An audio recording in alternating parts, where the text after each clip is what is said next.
Bienvenidos a Expertos de Sillón. Este es el podcast en el que cada episodio nos sentamos con un invitado o invitada y les preguntamos sobre sus placeres culposos, teorías totalizantes, aquellas obsesiones que les consumen la vida. Yo soy Alejandro Cardona. Y yo soy Sebastián Rojas y hoy estamos aquí con Wookie Williams. Wookie, bienvenido a Expertos de Sillón. Hola, muchas gracias por la invitación. No, gracias a vos por estar acá. Para todas las personas que nos escuchan, Wookie es creador de contenidos digitales, condujo por mucho tiempo un podcast que llamaba El Hype. Tiene otro podcast que se llama Boom Shakalaka, que tuvo una breve pausa, pero que volverá pronto. Wookie, ¿de qué vamos a hablar hoy? Vamos a hablar de el básquetbol y en específico de cómo el básquetbol es de alguna forma un microcosmos de muchas cosas, de la cultura popular, de cómo... De algunas teorías que yo tengo sobre el básquetbol, en específico del básquetbol de la NBA, que es el que más sigo. Yo sé que hay mucho básquetbol en Sudamérica, en España, en Argentina, la liga española, la liga italiana. La verdad es que no me da la vida para ver todo el básquetbol que yo quisiera, entonces el de la NBA es como el que tengo el ojo puesto ahí desde hace mucho tiempo, y más allá de el deporte en sí, lo que sucede alrededor del deporte es lo que más me parece interesante. ¿Esto cuándo empezó para vos? Porque siento que la gente con la que yo hablo que está así de invertida en una liga como la NBA, eso entró de chicos en su vida y se quedó ahí para siempre. ¿Cuándo llegó para vos? Sí, ¿vos jugabas básquet cuando chiquito? ¿Algo por el estilo? ¿O... Empecé a jugar básquetbol en algún punto porque soy un tipo alto, mido 1.93, entonces era como lo más lógico, no tenía yo ninguna habilidad, pero cual ninguna para algo como el fútbol, entonces el básquetbol vino más natural. Efectivamente, mucha gente empezó a ver el básquetbol a muy temprana edad en su vida, los que tienen más o menos mi edad, un poquito menos, un poquito más, que empezaron a ver básquetbol en los 90 con Michael Jordan y Scottie Pippen y los Toros de Chicago, y se quedaron como con esta idea de, eso es el básquetbol. Sí. Todavía a la fecha hay gente que me pregunta, ¿te gusta el básquetbol? ¿Y Pippen? ¿Todavía juega Pippen? Que pues se retiró hace 20 años, ¿no? Pero como que ya no hubo ninguna actualización al respecto. Yo empecé a ver básquetbol en los 80 porque... tengo familia en California, una tía que es muy fanática de los Lakers. Me empezó a hablar de los Lakers, me regalaba tarjetitas, me regalaba una playera. En algún punto me llevó a ver a los Lakers y ver a Magic Johnson jugar. Tuve ese gran privilegio, lo vi jugar en vivo. Wow. Cuando después de que tuvo este periodo donde se retiró y luego la liga le permitió regresar durante un año, en ese año lo pude ver en vivo. Y me enamoró por completo la historia de los Lakers. Ahora soy gran fanático de los Lakers, pero he logrado rebasar ese punto de fanático de un deporte en el que puedo apreciar todo el deporte y no estoy embobado con un solo equipo. Ajá. Cuando el deporte te gusta en realidad, buscas apreciar todo lo que ese deporte da. Sí. Aunque los jugadores jueguen donde sea, no es motivo para odiarlos. Vamos, lo que hace una persona, un deportista, es algo que muy poquita gente puede hacer. Es algo que no mucha gente en el mundo puede lograr. Y hay, no sé, en la NBA hay más o menos 500 jugadores que van y vienen, ¿no? No están ahí de fijo, pero pues vamos, hay 1000 personas que tienen ese nivel para hacer eso. Hay que apreciar ese talento donde esté, ¿no? Mi experiencia con pues, ver juegos de la NBA fue que yo coincidí estar en San Antonio, Texas, en uno de los años cuando los Spurs ganaron pues, el título. Creo que ganaron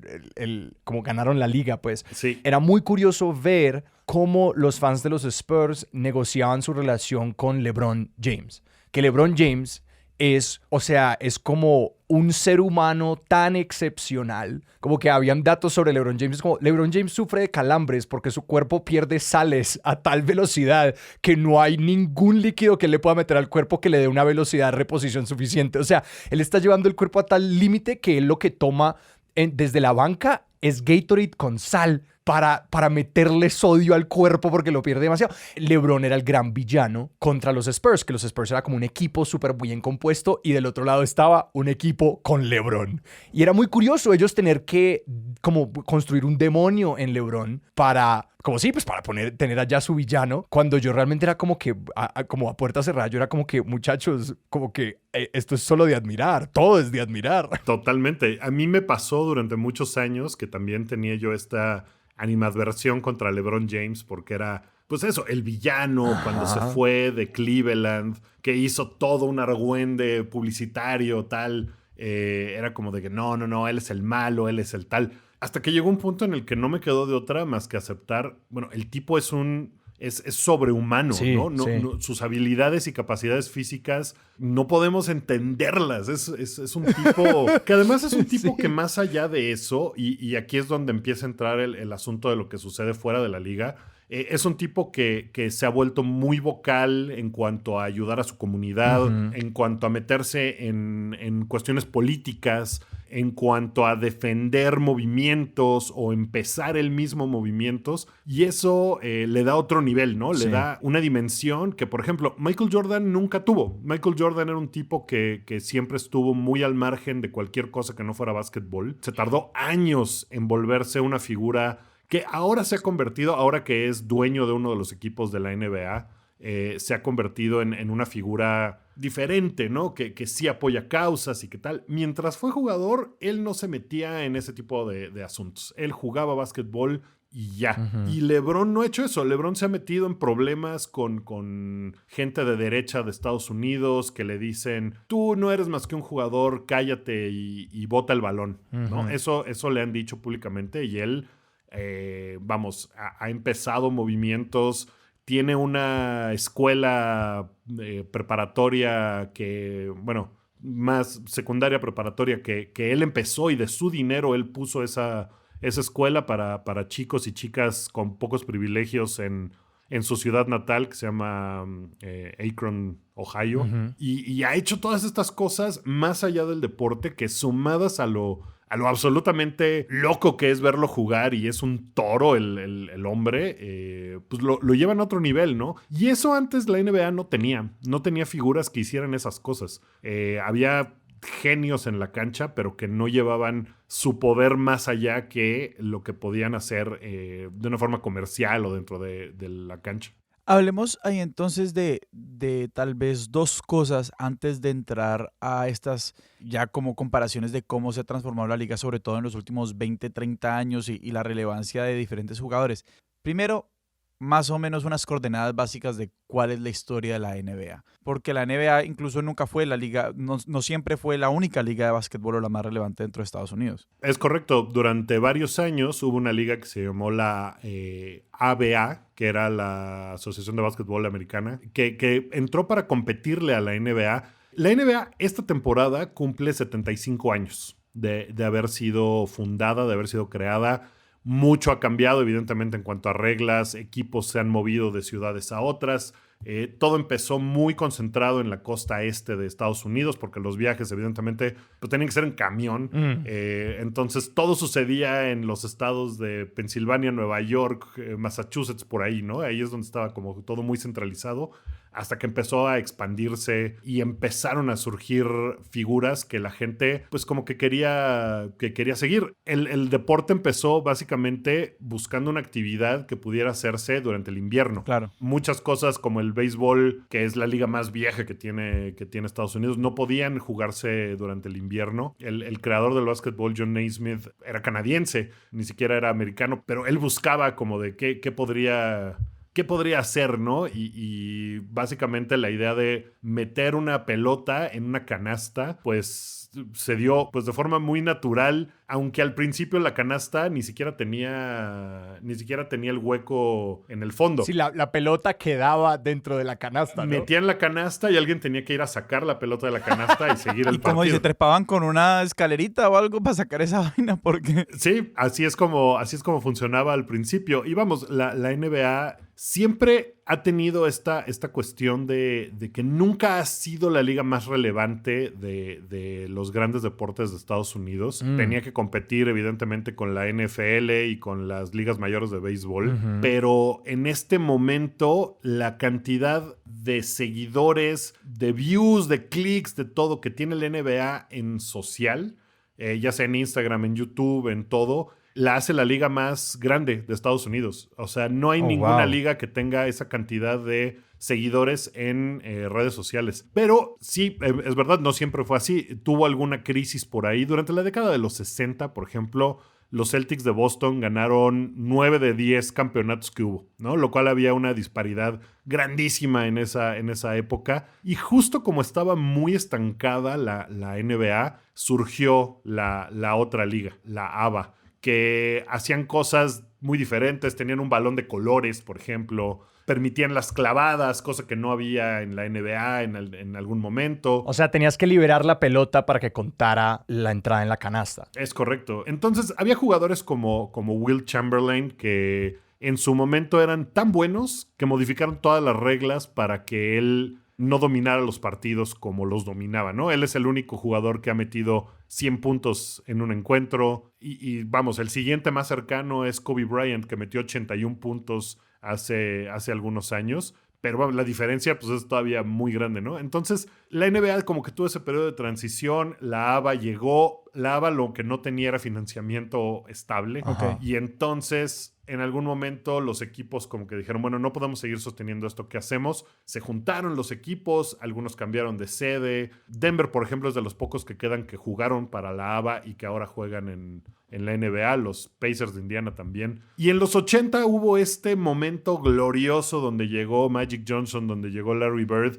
y la NBA se convirtió en un deporte seguido por la gente, con contratos de televisión, porque la gente se interesó en ver esta gran rivalidad que había entre las dos franquicias más grandes que ha tenido la NBA y que pues, sigue teniendo hasta la fecha. ¿Que son quiénes? ¿Los Lakers y los Celtics? Exactamente, los Lakers de Los Ángeles y los Celtics de Boston. Que eso es como de decir en béisbol los Yankees y los Medias Rojas. Sí, son los dos equipos más ganadores. Los dos tienen 17 campeonatos. Ah, están empatados. Están empatados. Y sí. también es muy interesante porque representan a las dos costas de los Claro. Estados Unidos. Y en su momento representaban también el glamour y, vamos, Los Ángeles, esta ciudad icónica donde siempre hay sol, donde están las estrellas de Hollywood, tal. Y Boston, ¿no? Que es una ciudad como muy de trabajadores de fábrica, de personas de lo que llaman los gringos blue collar, ¿no? De gente que trabaja en industrias y tal. Una ciudad obrera. Totalmente. Y el Estados Unidos de los fundadores contra este Estados Unidos moderno. Como que esa narrativa se va armando solita, pues. Claro, y esa narrativa fue esa historia, más allá de que los partidos fueran buenos o malos, eso es lo que tiene, insisto, la NBA. Va más allá de que si los partidos son buenos o malos. La verdad es que dudo que gente se acuerde en este momento de los resultados de cómo quedaron esos enfrentamientos entre Magic Johnson y Larry Bird. Ajá. Lo que sí es ese folclore alrededor, ¿no? Sí. Justo lo que dices, esa historia se cuenta sola. Y yo te quiero preguntar un poco por esa estructura que medio se va indicando para alguien que no conoce, pues de que hablamos de este nombre de equipo, que puede ser realmente cualquier cosa, es como un apodo, y luego la ciudad, porque a mí siempre me ha producido curiosidad cuando pues salen estas noticias de que un equipo se está cambiando de ciudad. Ah, sí. Que una ciudad de pronto está ganando un equipo y que la NBA tiene una estructura de liga como bastante particular. No, pero incluso la profesionalización de los equipos gringos en general del deporte gringo es muy particular. O sea, creo que el paralelo con el fútbol es difícil, de hecho, tejer paralelos como con el fútbol soccer, pues, para no decir, pues, o sea, el fútbol, no el fútbol americano. Sino Sí. Ajá, el fútbol con U. el fútbol con U, exacto. Pues, tienen estos paralelos donde muchas de las instituciones vienen de clubes o de sindicatos, incluso de trabajadores. Por ejemplo, en el fútbol americano están los empacadores de Green Bay, ¿no? Que Green Bay, claro. pues es una ciudad así. Yo nunca armé la conexión porque estoy familiarizado con ese equipo, pero claro, como los Packers, los empacadores, o sea, literalmente ahí Ajá. está. Y pues probablemente eran la unión de empacadores de queso, que es el producto que se hace en la región, Ajá. que empezaron con algún equipo y que más o menos así sucede también en el fútbol, ¿no? Y así la NBA también, los primeros equipos empezaron a surgir así en clubes deportivos que a lo mejor tenían más actividades más allá de esto, empezaron a surgir en las universidades, donde también el deporte organizado pues, es mucho más fuerte que en muchos otros países, ¿no? O sea, donde en Estados Unidos una universidad grande tiene equipo de todo. Claro. Y ahí también empezaron a surgir. Se profesionaliza de alguna manera. Por ejemplo, el equipo de Minnesota de esos entonces, de los años 40, 50, eran los Lakers de Minnesota. Los Lakers, pues en Minnesota es la tierra de los 1000 lagos. Entonces era muy natural que fueran pues, los Lakers, los laguneros de Minnesota. Los Lakers de Los Ángeles deberían ser más como los canales de irrigación de Los Ángeles. Sí, las sequías de Los Ángeles. Exacto. Cuando un equipo entra en problemas económicos, porque los dueños no pueden sostenerlo, no tienen manera o simplemente quieren hacer un negocio, pues empiezan a buscar otros panoramas, y así fue como los Lakers de Minnesota acabaron en los Lakers de Los Ángeles. Era un equipo que tenía tantos campeonatos ya para esos momentos que cambiarle el nombre les parecía como extraño, como que no sabían qué hacer. Dijeron, bueno, dejémosle el mote de los Lakers, aunque no tenga absolutamente ningún sentido con nada de Los Ángeles, pero decidieron mantenerlo como los Lakers de Los Ángeles y pues ya ese nombre trascendió así, ¿no? O sea, más o menos en 1940 fue eso. Ahora te digo, la temporada pasada cumplieron 60 años de haberse cambiado, entonces en 1960 fue que se cambiaron a Los Ángeles. Y así como pasó con eso, hay otro equipo, por ejemplo, el Jazz de Utah. Ajá. El Jazz de Utah originalmente estuvo fundado en la ciudad de Nueva Orleans. Ajá. El Jazz de Nueva Orleans pues, tiene todo el sentido del mundo que se llamen el Jazz de Nueva Orleans. En Utah yo creo que no hay un músico que toque jazz en ningún lugar de la ciudad, ¿no? Sí. Sin embargo, se sigue llamando el Jazz de Utah, ¿no? Después de que el dueño también tuvo muchos problemas en los 70 y decidió vender al equipo. Ahora es más difícil. La liga tiene 30 equipos y no, a diferencia de la gran mayoría de las ligas de fútbol, no hay ascensos y descensos, no hay una liga que esté buscando subir, ¿no? O sea, no hay A y B en la NBA. Hay una liga de desarrollo que tiene pocos años en realidad, que se llamaba la D-League, ahora se llama la G-League porque es patrocinada por Gatorade. Gatorade con sal. Sí. Que en realidad lo que quiere es, como que en algún punto los empresarios de Estados Unidos, los que manejan la liga de la NBA, se dieron cuenta que muchos jugadores, cuando salían de la universidad, como hay un número finito de plazas para jugadores en la NBA, cada equipo puede tener 15 jugadores en su roster. Muchos jugadores que salían, que tenían talento y que no alcanzaban un lugar en la NBA, pues se iban a otros países. Se iban a la liga israelí, a la liga turca, a la liga italiana. Para evitar que eso sucediera y perder esos talentos, decidieron fundar esta liga, que debe tener unos 10 años. Y entonces en esta liga pues es como una liga B de desarrollo donde están jugadores que no tienen tal vez el talento para estar directo en la NBA, pero que pueden crecer y de ahí salen jugadores. Han salido jugadores que ahora son campeones de ese sistema, ¿no? Entonces, pero no hay un equipo el equipo que ganó la G-League va a jugar ahora en la NBA. Eso no existe. Ya. Eso no pasa, no sucede. Que es una cosa que al fútbol pues le da un encanto particular, ¿no? ¿Y qué hace que un equipo, qué tomaría para que uno de estos equipos saliera de la NBA o que un nuevo equipo entrara a la NBA? Ha habido a lo largo de los años expansiones, ¿no? Cuando la liga se juntó con la ABA, se dieron cuenta que podían expandir sus mercados y que podían llegar a mucha más gente. La NFL, por ejemplo, tiene 32 equipos. La NBA tiene 30. Creo que casi media hora llevamos conversando y yo creo que yo no tengo sentido de cómo funciona el básquetbol. O sea, yo entiendo que hay que meter una pelota en una canasta, pero ¿cómo funciona a nivel del equipo? O sea, ¿cuál es la división de trabajo dentro de un equipo? Más o menos, danos las coordenadas básicas para entender más o menos un partido y un equipo, sobre todo las responsabilidades de los distintos jugadores. Es una pregunta que en este momento además es muy relevante porque en los últimos 8 años el básquetbol ha cambiado muchísimo. Y yo me hago la pregunta muy constante de ¿por qué no ha pasado lo mismo en un deporte como en el fútbol? En la NBA y en cualquier liga de básquetbol hay 5 jugadores contra 5 jugadores, ¿no? La idea sí es meter la pelota en la canasta del rival.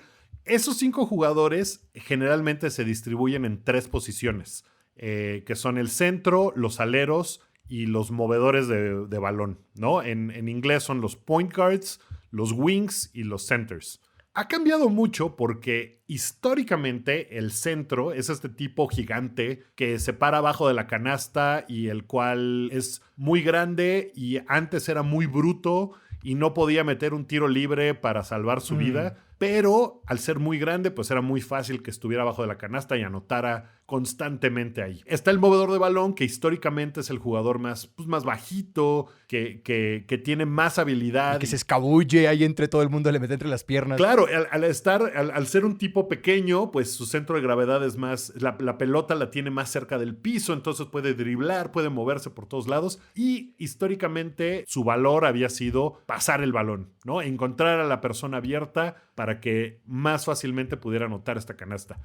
Generalmente son los centros abajo de la canasta o los aleros, que son como Michael Jordan. Michael Jordan era un ala que históricamente, insisto, tiraban de mediana distancia hacia la canasta o trataban de penetrar hacia la canasta y dejar el balón lo más cerca de la canasta posible. Este asunto empezó a cambiar hace unos años porque, como en todos los deportes, empezaron a entrar los analytics. En el béisbol sucedió también hace varios años. Hay una película muy buena que se llama Moneyball. Increíble la película. Que es basada en un libro. Basada en un libro y en una historia real, ¿no? De los Sí, Atléticos claro. de Oakland, que no ganaron el campeonato, pero acabaron ganando, me parece, 20 partidos seguidos, que es la marca de todos los tiempos, usando esta estrategia de análisis de datos. Pues un tipo muy brillante que se llama Daryl Morey empezó con esta situación pensando, veamos, yo tengo varias posibilidades de tirar la pelota hacia la canasta. Tengo los de muy corta distancia abajo de la canasta. Tengo el resto del área, que son tiros de media distancia. Y luego tengo los tiros de 3. Esos son como los 3 lugares de la cancha donde uno podría estar tirando el balón hacia la canasta. Y que todos dan puntajes distintos, ¿no? Dentro del área de 3, todo vale 2 puntos. Ajá. Fuera del área de 3, valen 3 puntos esos tiros. Los hagas desde muy lejos, desde tu propia cancha o media cancha, o pegadito a la raya mientras no la pises. Si estás adentro o pisas esa raya, todo vale 2 puntos. Pero esto de que una canasta, una posibilidad existiera de meter en una sola canasta 3 puntos, era algo que antes en realidad era como un recurso, era algo que se guardaba para los últimos momentos de los partidos.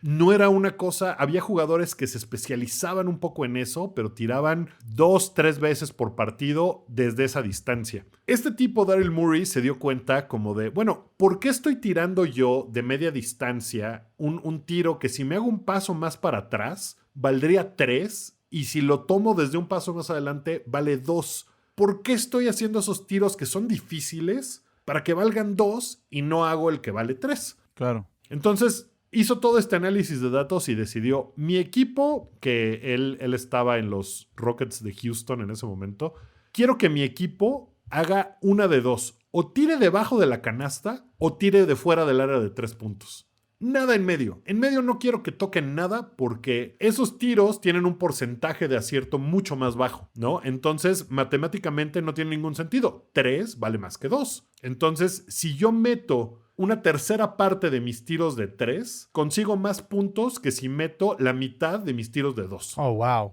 Eso revolucionó por completo a la NBA. Fue un cambio radical que viene de la mano de el ascenso del mejor tirador de la historia de la NBA y de la historia del mundo y de todo, que se llama Steph Curry. Steph Curry es un tipo que cambió la NBA durísimo en el sentido de que, uno, es el mejor tirador de todos los tiempos. El tipo es un prodigio, tira de donde sea, las mete. Es magia pura la forma en que tira el balón. Y él es que juega, o sea, él es de estos 5. Él es armador, point guard. Ok. Su trabajo, porque es un tipo bajito. Ahora, aclaremos aquí que bajito mide en 1.85, ¿no? No. Sí, claro. Exacto. Bajito es altísimo. Bajito parece estándar. Pero vamos, yo soy más alto que Steph Curry. Sí. Claro. Y además, la otra forma en la que revolucionó el básquetbol está afuera de la cancha. El tipo es un tipo que lo ves y evidentemente es fuertísimo. Tiene una fortaleza física brutal, pero no se le nota. No lo ves en él. O sea, si lo ves es un tipo normal. No es LeBron James, que es un espécimen. Sí, es un titán. Sí, a LeBron James siempre le dicen que él ganó la lotería de los genes, ¿no? O sea, es un tipo así que, vamos, no está esculpido. Steph Curry no. Steph Curry es un tipo normal, que se ve normal. No es altísimo. no, su juego no depende de su habilidad atlética. Vamos, sí depende. Lo depende muchísimo porque tiene una fortaleza en los tobillos, Claro. en su abdomen, pero no se ve. Entonces, lo que Steph Curry provocó en muchísima gente, sobre todo en muchísimos niños, es esta idea, esta posibilidad de yo puedo ser como Steph Curry. No necesito medir 2 metros 15 ni tener el cuerpo de LeBron James o Michael Jordan que saltaba y parecía que estaba suspendido en el aire. Debe haber 15 personas en la historia de la humanidad que pueden hacer lo que Jordan hacía brincando. Steph Curry le dio la posibilidad a la gente de que ese no fuera el caso. De que pudiera ser una persona normal y que si te ponías a trabajar en tu tiro, tal vez podía ser Steph Curry. Es una gran mentira porque la habilidad que tiene Steph Curry no la va a tener nadie nunca jamás, por más que lo intente y lo practique. Pero por lo menos le dio esa posibilidad a la niñez, a la juventud, de decir, yo viéndome como me veo, puedo intentar jugar básquetbol. Y eso está conectado a una pregunta que te tenía y es como sobre estas narrativas latentes en el básquet y en la NBA. O sea, ya le hemos empezado a hablar, a conversar cuando mencionábamos como esta rivalidad entre las dos costas en Estados Unidos, pero esta otra idea de quién puede ser un jugador de básquet, como me parece fascinante. Entonces, como, ¿cuáles son estas posibilidades narrativas que a la larga hacen que este deporte tenga tanta resonancia mediática en la cultura popular, además pues, de un país que está dedicado a producir ese aparato cultural también? Y que ha permeado a otros países, ¿no? Sí. Ahora mismo la cantidad de jugadores extranjeros que hay en la NBA nunca se había dado. O sea, son un centenar, son muchísimos y algunas de las estrellas más grandes pues, vienen de Europa. El jugador más valioso es serbio, se llama Nikola Jokic. Y es un tipo que también si lo ves... ahorita regreso a tu pregunta, perdón que abrí como hiperlink en mi cabeza. Este tipo Nikola Jokic es gigantesco, es enorme, pero si uno lo ve también, se ve aguadito, se ve llenito... No puede brincar nada, no tiene una habilidad física particular, pero es genial, ¿no? Es un tipo genial. Yo veo a Nikola Jokic en la calle y yo digo, ese man va al gimnasio una vez a la semana. Si acaso. Es un tipo como de un físico muy normal. Y una cosa que tiene él es que lo sabe y se burla de eso, ¿no? En conferencias de prensa, él se burla desde cómo se ve. Es un tipo muy gracioso, entonces eso le da un carisma más allá. Y el otro jugador que es ahora mismo el más importante de la liga se llama Giannis Antetokounmpo. Es un jugador griego. El tipo es, o sea, cabe él en esa categoría de su físico es algo que nunca antes habíamos visto, ¿no? Es un tipo que tiene unas cualidades físicas de locos y que tiene una historia increíble, maravillosa. El tipo tiene 3 hermanos, 2 de ellos ya fueron campeones en la NBA, uno junto con él el año pasado. Ellos jugaban básquetbol uno por uno porque solo tenían dinero para tener un par de zapatillas. No. Vendían lentes a turistas en las calles de Grecia. Creció en un ambiente de una pobreza muy grande y ahora es un tipo que es conocido en todo el mundo, millonario, el mejor jugador de la liga tal vez. Entonces, esas historias de éxito, y aquí es donde voy a regresar a la pregunta que me hiciste originalmente, son lo que hace que la NBA sea un hub para la cultura popular de Estados Unidos, porque muchos de los jugadores tienen historias parecidas. El básquetbol es un deporte muy fácil de jugar. No se necesitan más personas más que tú. No sé si también pasa, por ejemplo, en Colombia. En México hay cualquier cantidad de canchas de básquetbol. De cemento, terribles puestas ahí, pero hay muchísimas, porque es muy barato para un gobierno, por ejemplo, de montar. Y el mantenimiento que le tienes que dar no es gran cosa. Sí, claro, no tenés que mantener una grama. Entonces las canchas de básquetbol, una vez que están puestas, pues ahí viven y ya. Uno puede ir a tirar y tirar y tirar. No puedes hacer eso con un balón de fútbol americano. No puedes hacer eso con una pelota de béisbol. Necesitas más gente. Entonces el básquetbol es muy práctico. Y mucha gente en muchos lugares muy oscuros de Estados Unidos que están llenos de violencia, de problemas estructurales, de racismo. El básquetbol es una salida que requiere mucho trabajo, pero los que están dispuestos a dedicarle ese trabajo han logrado salir adelante, ¿no? Y eso hace que muchos de los jugadores tengan una visión distinta de las cosas. Y que ahora mismo que son millonarios y que han llegado a otras latitudes, pues estén interesados en seguir trabajando en sus comunidades, en ver cómo pueden ayudar.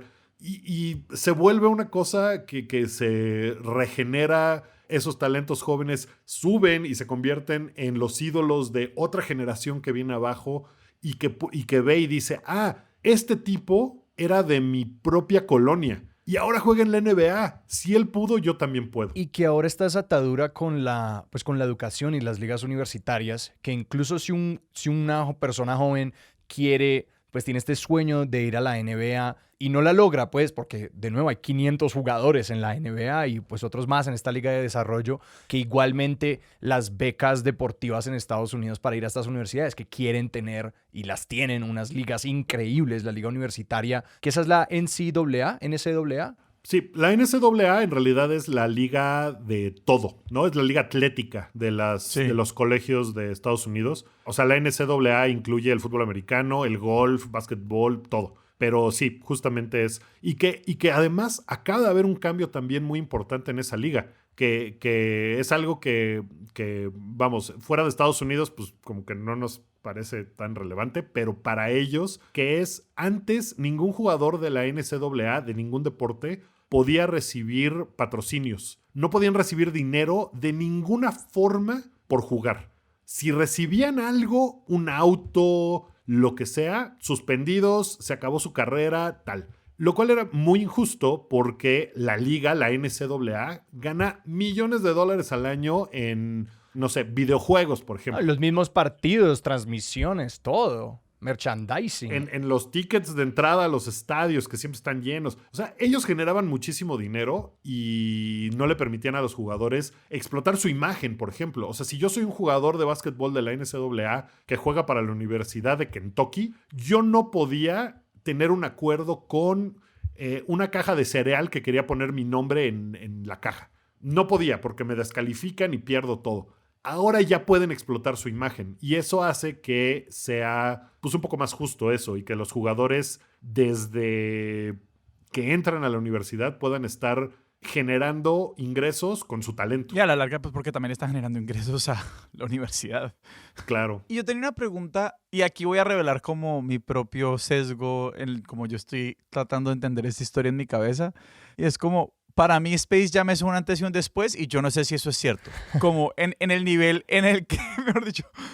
Obviamente porque uno ve el mundo desde su esquina y digamos como para mí el básquet se volvió como esta fuerza ya comercial y a nivel de cultura popular con Space Jam, en el sentido que Space Jam se supone que es una especie de parteaguas. Que bueno, solo para contextualizar, la primera Space Jam que tiene los Looney Tunes jugando con Michael Jordan y en su momento fue pues un hit de todos los niveles. Estoy tratando de recordar exactamente en qué año salió y la verdad es que creo que fue en el 96. Suena correcto, vamos con eso. Fue en los 90, fue a mediados de los 90. Creo que sí es de alguna manera un parteaguas porque es como la culminación de hacia dónde iba esta celebridad de los jugadores y hacia dónde iba la comercialización de la NBA, que en realidad empezó unos años antes, en los Juegos de Barcelona de 1992. Ok. Ese fue el primer año donde el Comité Olímpico Internacional permitió que jugadores profesionales de básquetbol estuvieran en las Olimpiadas. Antes de eso no había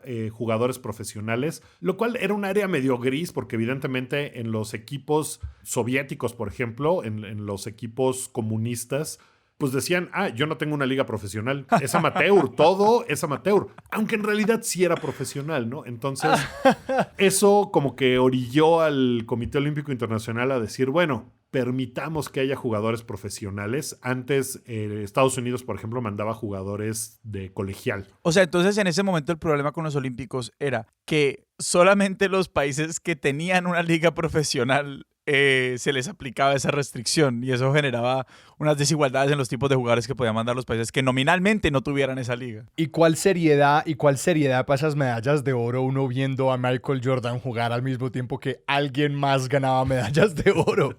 Es que sí, justo como que además en ese momento Michael Jordan comenzaba a convertirse en una absoluta celebridad mundial. Él llega a la liga en 1984 y se tardó años, hasta los 90, en lograr conseguir un título. Pero pues eso quedó completamente olvidado porque Michael Jordan se convirtió en este hito, en esta figura más grande que cualquier cosa. Michael Jordan era más grande que el deporte, ¿no? En su momento. Era el deporte. Sí. Era el deporte. Y esta dominación mundial, digamos, comenzó justo en Barcelona, cuando el Dream Team, que llega lleno de celebridades, bueno, Larry Bird saliendo ya casi de su carrera, muy al final, Magic Johnson, que había dejado de jugar por haber contraído VIH, pero todos los jugadores en su momento, Charles Barkley, que por cierto, Charles Barkley probablemente fue el mejor jugador de ese Dream Team, ni siquiera fue Jordan, pero había muchos jugadores en ese equipo que eran muy reconocibles, pero Michael Jordan era sin duda la máxima estrella, ¿no? Entonces, cuando eso pasa, hay un escaparate para que todo el mundo lo vea, todo el mundo se enamora del Dream Team, le ganan a todo mundo por miles de puntos. Su primer partido contra Angola termina y todos los jugadores de Angola corren por cámaras para tomarse fotos con los jugadores, ¿no?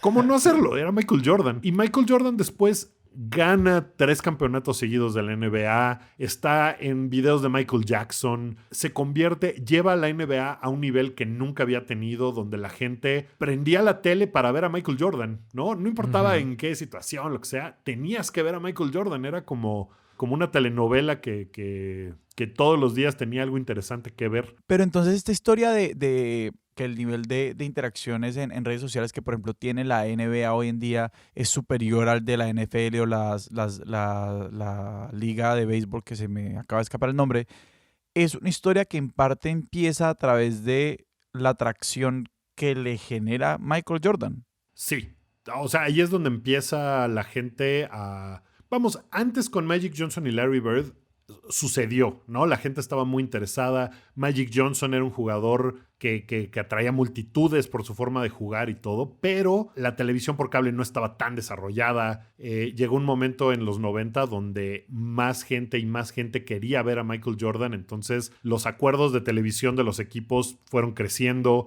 Toda la maquinaria económica de la NBA creció durante la era de Jordan. Incluso cuando Jordan se retira, hay una caída durísima de ratings de la NBA.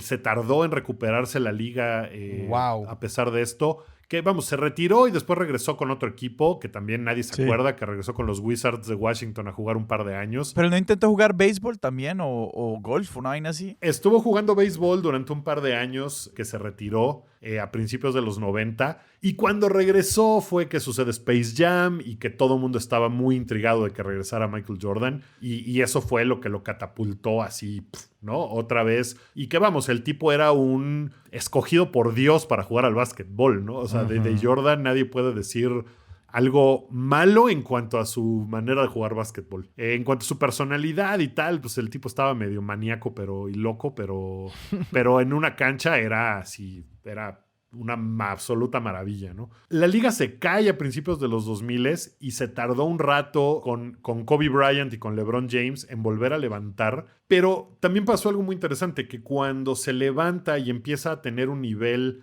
que es el que ha tomado ahora, fue justo con la llegada de las redes sociales, con la posibilidad de ver cosas en streaming. Entonces, si uno ve los ratings de los juegos de básquetbol, no son tan altos como los del fútbol americano, por ejemplo, o los del béisbol. No, el béisbol sí siempre ha estado un poco más abajo, pero la conversación que hay alrededor del básquetbol es muy, muy, muy grande, ¿no? Y la gente lo ve por internet, lo ve por otros medios, ya no lo ve por televisión, como sí sucede todavía con la NFL, que la gente es, el Monday Night Football, todos los lunes voy a ver este partido a esta hora. Con la NBA, pues pasa de otras formas. Y la NBA tomó una decisión muy inteligente con esto de las redes, que fue, nuestro contenido, los clips de los partidos, los highlights de las canastas, todo lo que sucede, vamos a dejar que la gente lo use en redes sociales.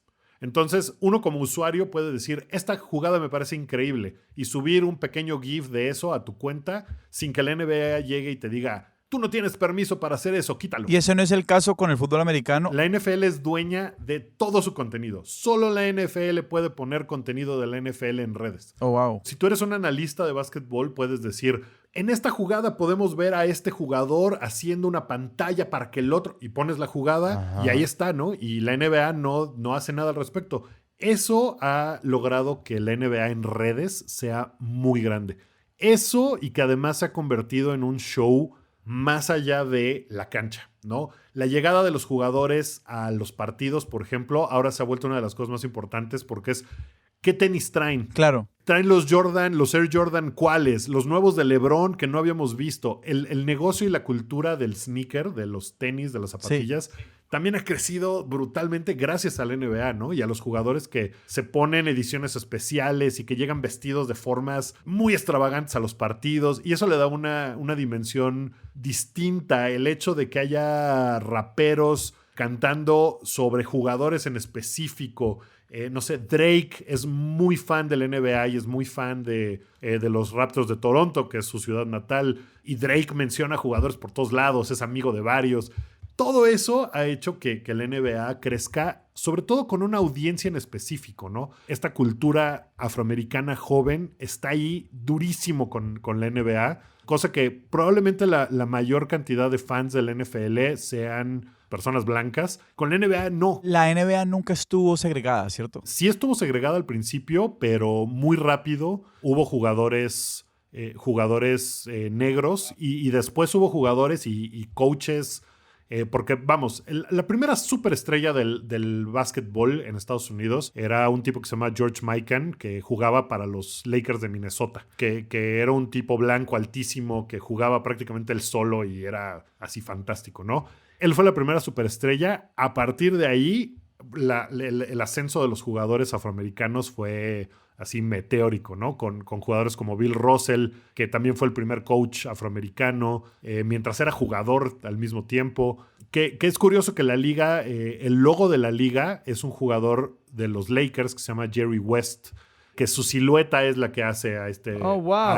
Al logo O sea, de la eso no es NBA. cualquier persona. Yo pensaba que era como persona random, como foto de stock. Como foto de stock, no, es Jerry West, que sigue a los 90 y tantos años, sigue involucrado en la NBA como asesor y como un tipo que está muy metido creando pues las franquicias, ¿no? Pero él es la silueta. Que ha habido muchas conversaciones sobre debería de cambiarse la silueta, debería de ser otro jugador, debería de ser un jugador afroamericano. Y vamos, hasta ahora pues no ha sucedido que la NBA diga, sí, cambiemos. Hace casi 2 años, con la muerte de Kobe Bryant, que fue una absoluta tragedia para los fans del básquetbol, para los fans de los Lakers, para la gente de Los Ángeles incluso, hubo esta conversación de si Kobe Bryant debería de ser la nueva silueta de la NBA. Kobe Bryant tiene un pasado complicado, ¿no? Que tuvo una acusación de violación. Esto hizo que probablemente la liga dijera, no, creo que no es el momento indicado, pero bueno. Veníamos hablando mucho de Michael Jordan y ahora empezamos a mencionar otra vez a personas como Kobe Bryant y como LeBron. Vos has dicho que ese es el mejor momento en la historia de la NBA. Y ahorita pues que hablamos de cómo ha cambiado la liga, quisiera ahondar mucho más en esa idea. ¿Por qué estamos en el mejor momento de la NBA? Que justo viene en este momento de los 75 aniversario de la NBA, donde la liga, en algún momento, la liga comienza, el 19 de octubre es el arranque de la liga. La liga en algún punto va a nombrar a los 75 mejores jugadores de la historia.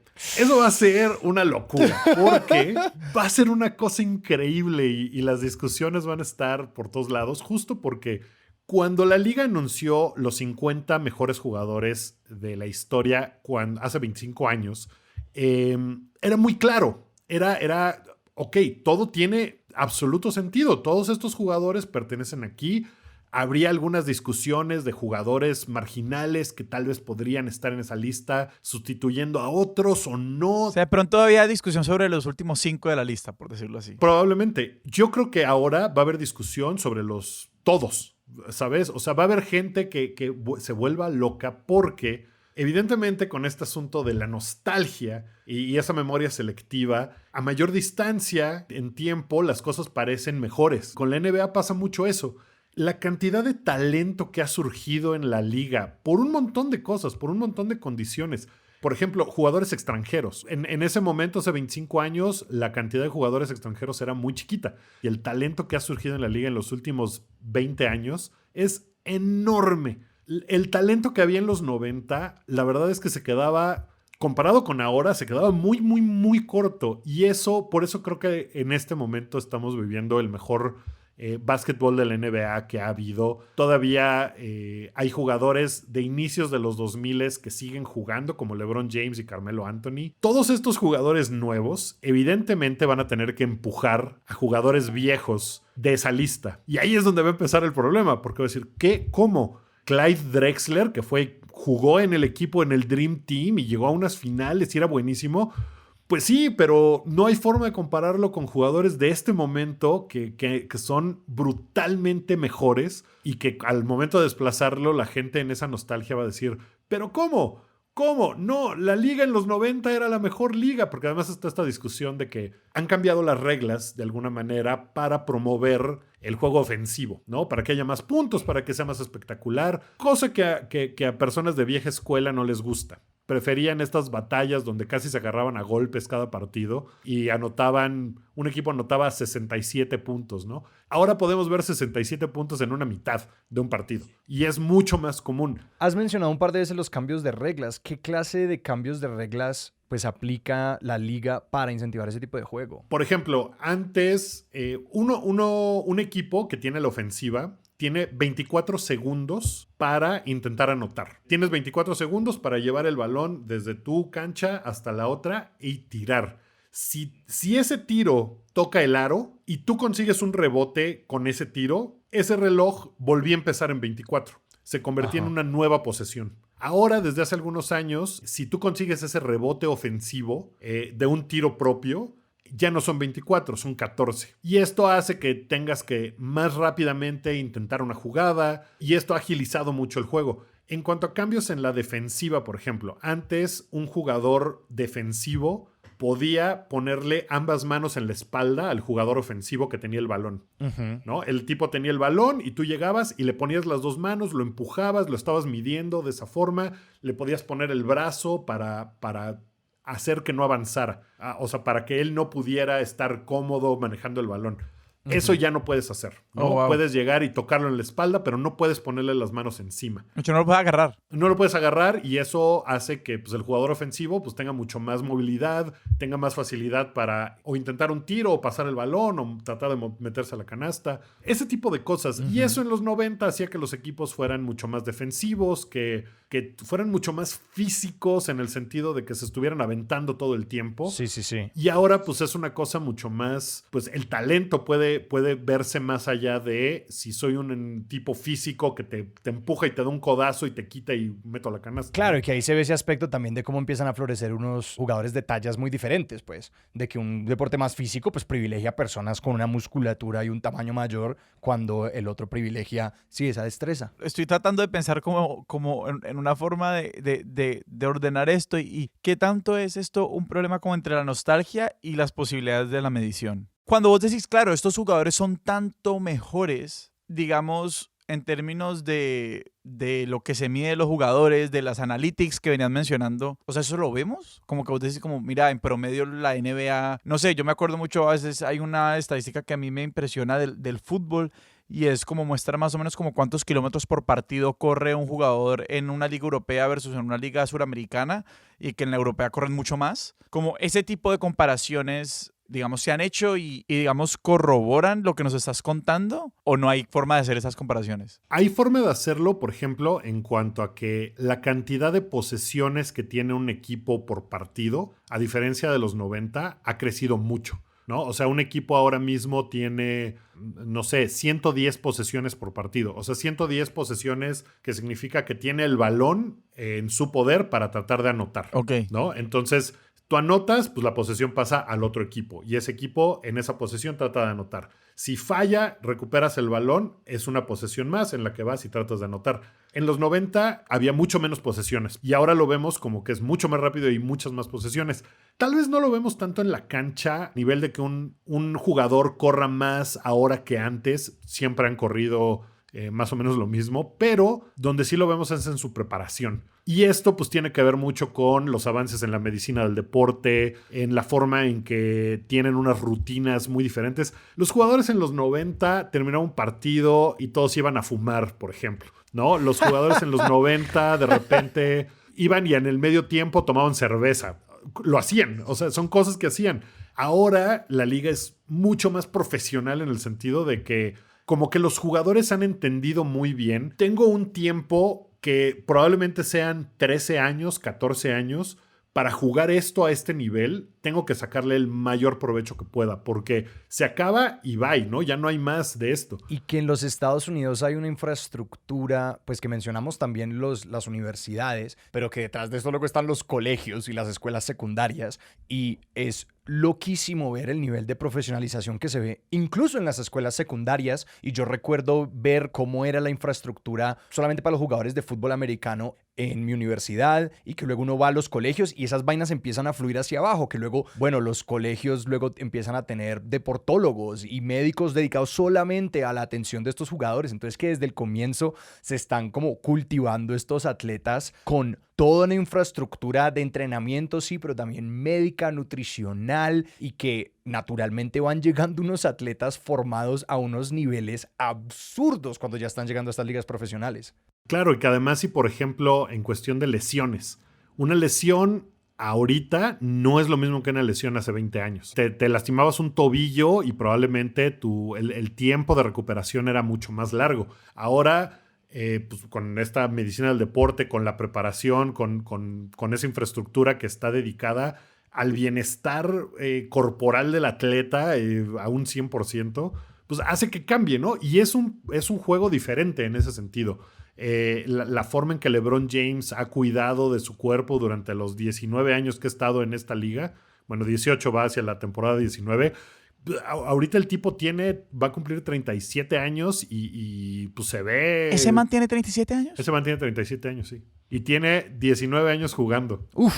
Llegó en 2003 a la liga. O sea, esta es su temporada 19. Es una locura. O sea, es algo que no pasaba, ¿no? Que no se veía. Vamos, Kobe Bryant, por ejemplo, duró 20 años en la liga. Jugó 20 temporadas.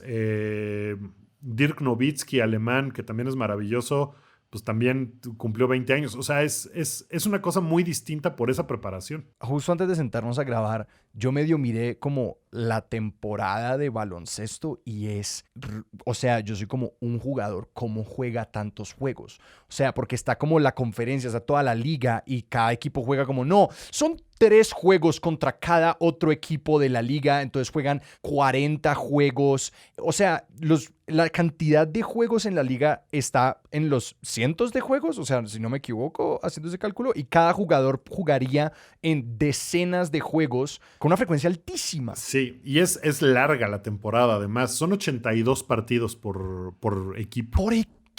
Cada equipo juega 82 juegos. Vamos, una cosa que también ha cambiado mucho en la NBA es la forma en la que que se programan estos partidos. Uh-huh. Antes había, o sea, la NBA ha procurado que ya casi no jueguen equipos en noches consecutivas. Cosa que antes sí sucedía. Sucedía mucho que de repente un equipo jugaba domingo y lunes y luego descansaba martes y miércoles y jugaba otra vez jueves y viernes, ¿no? Y jugar en noches consecutivas es muy desgastante. Y ahora lo han procurado meter de forma... Las personas que hacen estos calendarios son unos genios matemáticos, ¿no? Porque tienen que meter... en la temporada son una cosa así como 1040 juegos. Una cosa, es una locura, ¿no? En total. Si uno se embolata cuadrando una reunión entre 4... con 3 calendarios. Sí. Imagínense, 80 partidos para 30 equipos.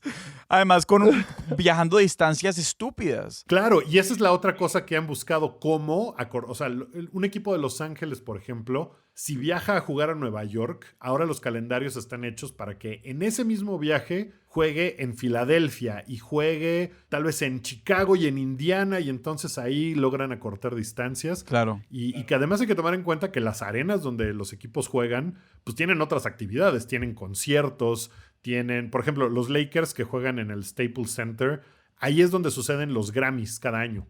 Entonces, todos los años, y es algo que le pasa también a San Antonio, donde juega San Antonio o donde jugaba San Antonio, era el rodeo anual.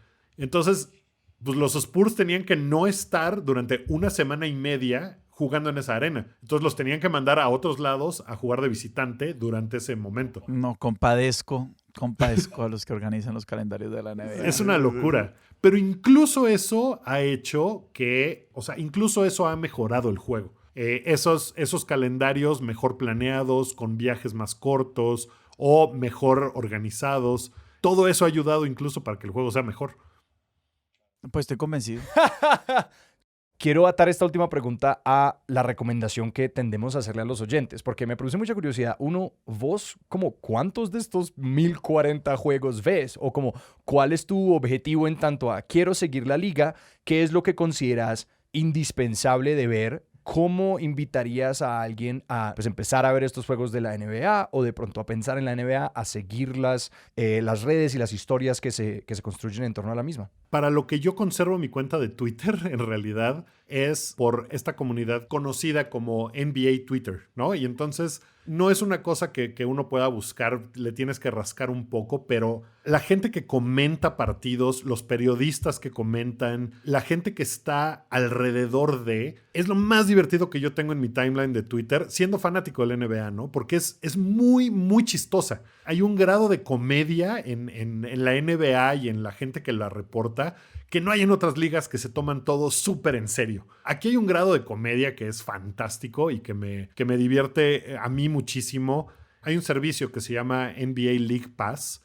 Uno contrata y puede ver absolutamente todos los partidos de la NBA, ¿no? Si uno quisiera, podría ver los 1000 y tantos partidos que hay cada temporada, más los playoffs que pues ya vienen aparte. Pero los playoffs son como las finales, ¿cierto? Sí, es la postemporada donde califican cierto número de equipos. También eso ahora mismo están medio cambiando las reglas para que haya más equipos que se enfrenten en partidos directos y ya pasen a las rondas. Pero básicamente son las llaves que se forman hasta llegar a los dos finalistas, ¿no? Uno por cada conferencia. Que ya el playoff y las dos conferencias son este y oeste, ¿sí o no? Este y oeste. Y el playoff es un formato de eliminación directa. Como que entras en el bracket y si pierdes, sales. No, vamos, si pierdes, pero cierto número de partidos. Las rondas son al mejor de 7 juegos. Ya. Es una cuestión muy justa esta porque al final el mejor equipo suele ganar, ¿no? Si es una cosa de eliminación directa a punto de un partido, que ahora mismo lo están intentando para los equipos que están hasta abajo de la tabla, porque pasan 8 equipos por conferencia.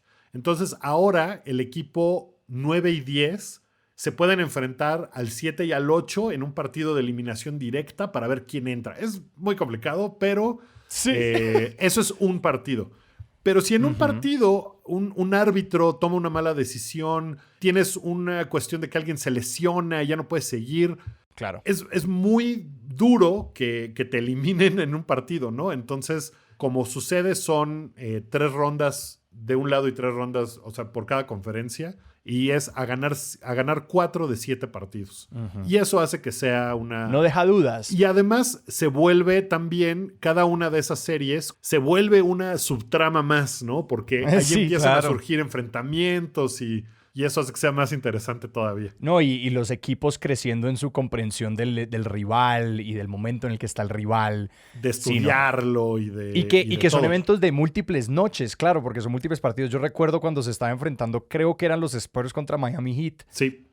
Cuando yo estaba en San Antonio, Texas, y era como... el juego 6, el juego 7, y se va a juego 7 y es loquísimo. Y es una locura. Y el juego 7 se supone que no hay mejores 2 palabras en el mundo del deporte que juego 7. Y ya que uno entró al mundo del básquetbol y que está siguiendo y que empieza a ver jugadores que te llaman la atención, ahí es donde puedes empezar a seguir cuentas de Twitter. Hay un sitio que me encanta a mí que se llama The Ringer. No sé si lo topen, que habla de deporte y cultura pop y que tiene muchas cosas muy específicas que, vamos, no son como para casuales, son más para fans, pero Sí. que le dan esa dimensión de que es más que el deporte, ¿no? Es el ethos de cada equipo, si son defensivos o si son ofensivos, la forma en que tratan de jugar cada partido. Si hay jugadores, por ejemplo, LeBron James tiene esta mentalidad de si yo puedo jugar los 82 partidos, los voy a jugar, porque tal vez haya alguien en la audiencia que ahorró dinero para irme a ver jugar y que solo lo va a poder hacer una vez en la vida.